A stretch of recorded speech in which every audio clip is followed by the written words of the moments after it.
কোনোদিন কোনো মানুষ বলেছেন কোন ইমামকে যে ঈদের বাজারটা আপনি নেন 500 টাকা, আপনি ঈদের বাজার আপনার ছেলের স্ত্রীর আপনার জামা কাপড় কিনিয়েন? বলেছেন কোনোদিন? একটা মাস রমজান মাসে 30টা দিন তারাবি পড়ায়, একদিন আপনি বাড়ি যেতে দেন না। প্রতিদিন আপনার ছেলে মেয়েকে বুকে করে নিয়ে আপনি ঘুমান, ফজরের সময় সেহরি খাওয়ার সময় আপনার ছেলে মেয়েকে তুলে নিয়ে আপনি খাওয়ান। আর একটা ইমাম সাহেব মসজিদে ওই কাঠে এই কবরের সমান জায়গাতে মৌলবীকে রেখেছেন, ওই চোখের ওপরে একা একা দুটো ডাল ভাত হয়তো দিয়ে এসেছে। অনেক দিন মসজিদে আজান হয়ে যায়, ভাত আসেনি। তার প্রমাণ আপনি কত নেবেন বলেন? ভাত আসেনি, সেহরি যে খাবে আর ভাতই আসেনি। নেই এরকম? আপনার ইমামের কথা আমি বলছি। ইমামের যখন 10 টাকা মাইনা বাড়া হয়, যে 10 টাকা করে চাঁদা বাড়া হলো, চায়ের দোকানে বলবে 10 টাকা বেড়ে গেল ফের মুঠি। আর ইন্টারনেট মারার সময় কয়দিন আগে 240 টাকা করে 24 দিন দিছিল, 28 দিন দিছিল না? জিও এয়ারটেল দিছিল না 240 টাকায়? এখন দায় 240 টাকায় দায় বলেন? 349 টাকা মারতে হয়। 100 টাকা যে বাড়িয়ে দিলে এই জিও আম্বানি আর ব্যাটার যে বিয়েতে লক্ষ কোটি কোটি টাকা খরচ করলে আপনার টাকা নিয়ে 100 টাকা যে প্রতি মাসে আপনাকে বেশি করে রিচার্জ করতে হচ্ছে, আপনি বলেন কাকে আপনি এই অভিযোগ জানাচ্ছেন? না আমি রিচার্জ করব না, দিব্যি নেট মারছেন, রিচার্জ করছেন। আর যার পিছনে নামাজ পড়ে জান্নাতে যাবেন তাকে টিপে ধরে রেখেছেন, না বেতন বাড়া যাবে না, 6000 অনেক টাকা দিচ্ছি, আসেন আপনি নামাজ পড়ান, আপনি রেখেছেন, আপনাকে ছেড়ে দিচ্ছে, আসেন আসেন আসেন আপনি বক্তব্য করেন, আসেন। আলেমদেরকে কিছু মানুষ আছে, টাকা যদি তার মাথা খারাপ হয়ে যায়, আলেমেরা টাকা পেলে সিনেমা হল খুলবে না। আলেমদের কাছে টাকা আসলে তারা মদের বার খুলবে না, তারা হয়তো মাদ্রাসা মসজিদেই কাজে লাগাবে বাবজি।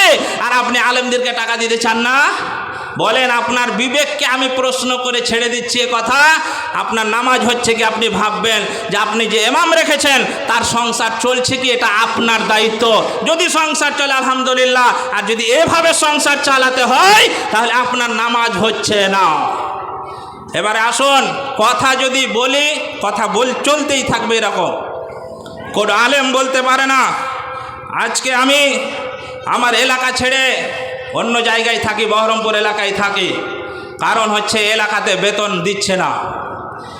5000, 6000, 7000। এই কয়দিন আগে একটা মৌলবীকে শুধু না আপনাদের এই আশপাশের 4000 টাকা বেতন।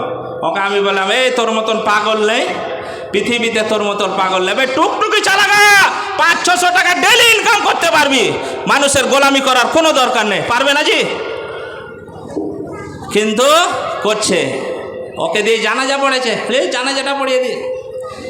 আর মৌলবীর পিছনে সারা দিন খালি খোঁজে যায়, বলে সাহেব ট্যাঙ্কিতে পানি নেই, বলে সাহেব ঝাড়ু কেন পড়েনি, মসজিদ খ্যাচ খ্যাচ করছে। আপনি ঝাড়ু দিতে পারেন না? আপনি ট্যাঙ্কিতে পানি তুলতে পারেন না? ওকে ট্যাঙ্কিতে পানি তোলার লেগে রেখেছেন। আর পিছনে নামাজ পড়ে জান্নাতে যাবে, বলি জানাজাটা পড়িয়ে দিও। আমি তো বলেছি হাজারো জায়গায়, আমি বলে দিই, আমার মসজিদ আমি বলেছি, কোন মানুষ যদি আমার পিছনে লাগেন এই খ্যাচি করেন তাহলে একটাই মার জানাজায় দাঁড়াবো, আল্লাহু আকবার, একটা দোয়া পড়বো না, শুধু বলবো আল্লাহ তুই ফাটা বাটাম, সারা জীবন আমাকে জ্বালালছে, আল্লাহ তুই একটা দোয়া পড়বো না, তুই যে কবরে যা, মর তুই যা। দোয়া পড়বে আপনি পড়বেন। সারা জীবন যদি আপনাকে কেউ জ্বালায় আর ওর জানাজা যদি আপনাকে পড়াইতে দেয়, আপনাকে দেয়, আপনি ওর নামে দোয়া পড়বেন? আমি আলেমদেরকে বলে দিই একটা দোয়া পড়বেন না, আর প্রথমে বলে দেবেন যে আস্তে আস্তে দোয়া হবে। জোরে তো দরকার নেই, আস্তেটাই উত্তম। জোরেও পড়া যায় কিন্তু আস্তেটা উত্তম, আস্তে আস্তে হবে। আল্লাহু আকবার বলে চুপ করে দাঁড়িয়ে থাকবেন, আর মনে মনে পড়বেন আল্লাহ এ ফেরেশতাকে দিয়ে আকাশমণির ডাল দিয়ে পিটাও, আল্লাহ এ যতদিন মসজিদে ছিল আমাকে জ্বালালছে, খবরদার জ্বালায়েন না। এ দোয়া পড়ে হাজারো মৌলবি পড়ে যায়, আপনি তো বুঝতে পারবেন না, আমি পড়লে আপনি বুঝতে পারবেন না। ওই জন্য বড় দোয়া নেবেন না, মৌলবির পিছে লাগিয়েন না। পারলে ওকে 100টা টাকা আপনি দিবেন, আপনার কমে যাবে জি। বেতন যা দিচ্ছেন 100টা টাকা আপনি দিতে পারবেন না? পারবেন। এই মসজিদ আপনারা করেছেন, নতুন মসজিদ 1 বছরের মধ্যে আলহামদুলিল্লাহ খুব ভালো মসজিদ করেছে। এখানে বেশি লোক নয় কিন্তু আশপাশে